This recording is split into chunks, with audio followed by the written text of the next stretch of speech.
I'd like to give a warm welcome to my viewers around the globe in 168 countries. Emma Thompson, the actress, producer, director, was brave enough to issue the rallying cry.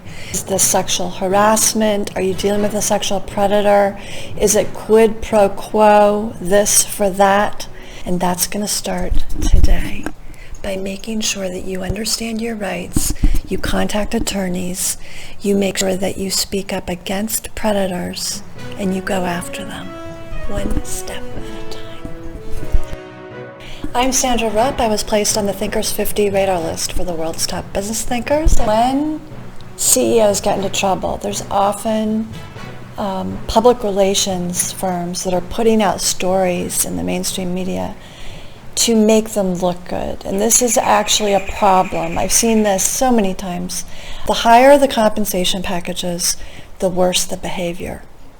Even from CEOs who are written up as having the most integrity. It may involve an employment attorney, although it may involve a sexual abuse attorney, it may involve a talent attorney for entertainment, it may involve a business lawyer relating to things like intellectual property, idea theft. We don't want to hear any more stories about this man who has cheated on his wife, or he's a sexual predator, or he's harassed women. They need to understand they can't get away with bad behavior any longer, and they need to understand that leadership can look like this. One of the things I learned at a top business school is to go where the power is. And we're not going to work for men like that. We're not going to let them sit on boards anymore. We're not going to let them run not-for-profits. We do not want them to get big bonuses. We do not want them to be able to get golden parachutes and go away with big, packages. This is all wrong. It's already starting. Some of them have resigned from their corporations. You know who you are. And we know who you are. So Davos men, Cannes Lions men, watch out. One of the tragedies this year is there were only 1% more women at World Economic Forum. I first started out in executive search work in New York for 18 years. I then moved into executive coaching, and I actually do that now from Florida, but I do it worldwide. So one of the trends that's concerned a lot of senior level women is a trend in the corporate world for the patriarchy to continue by replacing mature women with wisdom with the millennials. So we need to make sure that we get women with wisdom right there as executive coaches to the men. It's the men that need to be coached more than the women.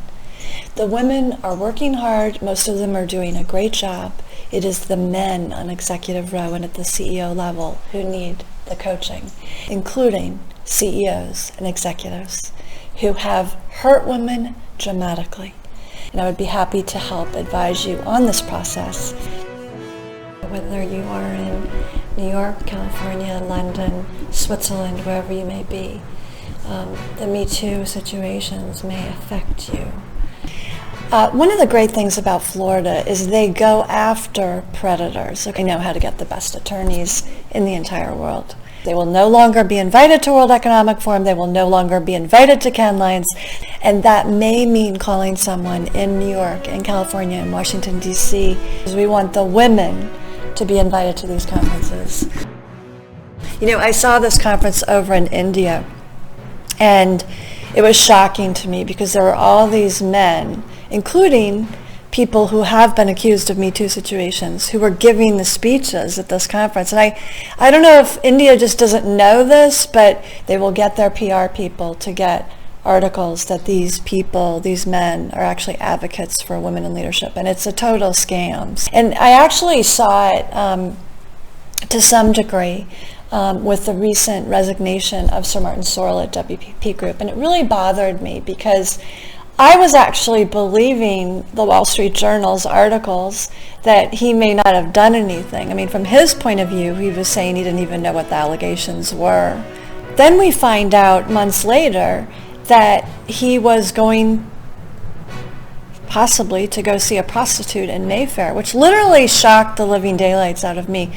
I can't believe that a CEO of a publicly traded company could get away with that kind of behavior. So I think we need to have much more expansive view of what is leadership, arts and culture, attending the opera. These are things that I like to do. I'm much more interested in that than I am in sports. So it's wonderful that we're all working together to create a bright future. We'll make sure that no women are taken advantage of. You can contact me at parthenonadvisors.com. You can also reach out to me on LinkedIn. I do coaching over video calls as well as telephone calls. Please press subscribe, so stay tuned. And thanks for watching.